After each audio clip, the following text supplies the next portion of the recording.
कृपाचार्य तथा द्रोणाचार्य की कहानी जो महाभारत में लिखी गई है। गौतम ऋषि के पुत्र का नाम शरद्वान था। उनका जन्म बाणों के साथ हुआ था। उन्हें वेदाभ्यास में जरा भी रुचि नहीं थी और धनुर्विद्या से उन्हें अत्यधिक लगाव था। वे धनुर्विद्या में इतने निपुण हो गए कि देवराज इंद्र उनसे भयभीत रहने लगे। इंद्र ने उन्हें साधना से डिगाने के लिए नामपदी नामक एक देव कन्या को उनके पास भेज दिया। उस देव कन्या के सौंदर्य के प्रभाव से कृप नामक बालक उत्पन्न हुआ और दूसरे भाग से कृपी नामक कन्या उत्पन्न हुई। कृप भी धनुर्विद्या में अपने पिता के समान ही पारंगत हुए।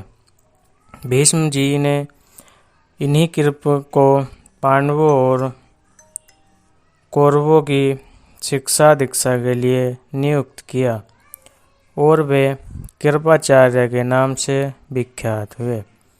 कृपाचार्य के द्वारा पांडवों तथा कौरवों की प्रारंभिक शिक्षा समाप्त होने के पश्चात अस्त्र शस्त्रों की विशेष शिक्षा के लिए भीम जी ने द्रोण नामक आचार्य को नियुक्त किया। द्रोण के साथ प्रसत नामक राजा के पुत्र द्रुपद भी शिक्षा प्राप्त कर रहे थे तथा दोनों में प्रांगण मैत्री हो गई। उन्हीं दिनों परशुराम अपनी समस्त संपत्ति को ब्राह्मणों में दान करके मंदयाचल पर्वत पर तप कर रहे थे। एक बार द्रोण उनके पास पहुँचे और उनसे दान देने का अनुरोध किया। इस पर परशुराम बोले, वत्स, तुम विलंब से आए हो। मैंने तो अपना सब कुछ पहले से ही ब्राह्मणों को दान में दे डाला है। अब मेरे पास केवल अस्त्र शस्त्र ही शेष बचे हैं। तुम चाहो तो इन्हें दान में ले सकते हो। द्रोण यही तो चाहते थे, अतः उन्होंने कहा, हे गुरुदेव, आपके अस्त्र शस्त्र प्राप्त करके मुझे अत्यधिक प्रसन्नता होगी, किंतु आपको मुझे इन अस्त्र शस्त्रों की शिक्षा दीक्षा देनी होगी तथा विधि विधान भी बताना होगा। इस प्रकार परशुराम के शिष्य बनकर द्रोण अस्त्र शस्त्र आदि सहित समस्त विद्याओं के अभूतपूर्व ज्ञाता हो गए। शिक्षा प्राप्त करने के पश्चात द्रोण का विवाह कृपाचार्य की बहन कृपी के साथ हो गया। कृपी से उनका एक पुत्र हुआ। उनके उस पुत्र के मुख से जन्म के समय अश्व की ध्वनि निकली, इसलिए उसका नाम अश्वत्थामा रखा गया। किसी प्रकार का राजाश्रय प्राप्त न होने के कारण द्रोण अपनी पत्नी कृपी तथा पुत्र अश्वत्थामा के साथ निर्धनता के साथ रह रहे थे। एक दिन उनका पुत्र अश्वत्थामा दूध पीने के लिए मचल उठा, किंतु अपनी निर्धनता के कारण द्रोण पुत्र के लिए गाय के दूध की व्यवस्था न कर सके।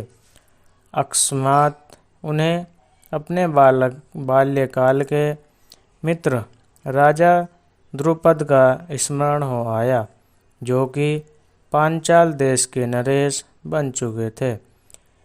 द्रोण ने द्रुपद के पास जाकर कहा, मित्र, मैं तुम्हारा सहपाठी रह चुका हूँ। मुझे दूध के लिए एक गाय की आवश्यकता है और तुमसे सहायता प्राप्त करने की अभिलाषा लेकर मैं तुम्हारे पास आया हूँ।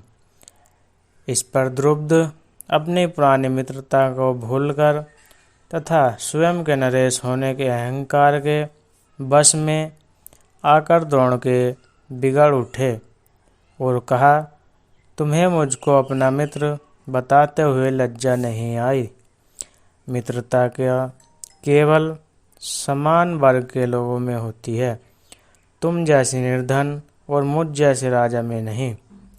अपमानित होकर द्रोण वहाँ से लौट आए और कृपाचार्य के घर गुप्त रूप से रहने लगे।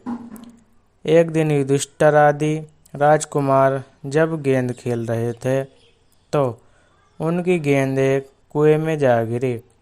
उधर से गुजरते हुए द्रोण से राजकुमारों ने गेंद को कुएं से निकालने के लिए सहायता मांगी। द्रोण ने कहा, यदि तुम लोग मेरे तथा मेरे परिवार के लिए भोजन का प्रबंध करो तो मैं तुम्हारी गेंद निकाल दूंगा। युधिष्ठिर बोले, देव, यदि हमारे पितामह की अनुमति होगी तो आप सदा के लिए भोजन पा सकेंगे।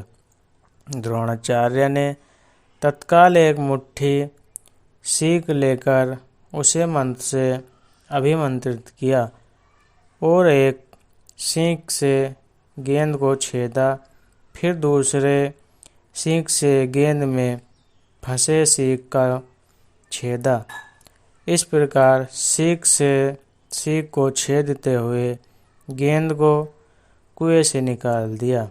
इस अद्भुत प्रयोग के विषय में तथा द्रोण के समस्त विषयों में प्रकांड पंडित होने के विषय में ज्ञात होने पर भीष्म पितामह ने उन्हें राजकुमारों के उच्च शिक्षा के नियुक्त कर राजाश्रय में ले लिया और वे द्रोणाचार्य के नाम से विख्यात हुए। ऐसे ही महाभारत की कथाएं सुनने के लिए हमारे चैनल को सब्सक्राइब करें। धन्यवाद।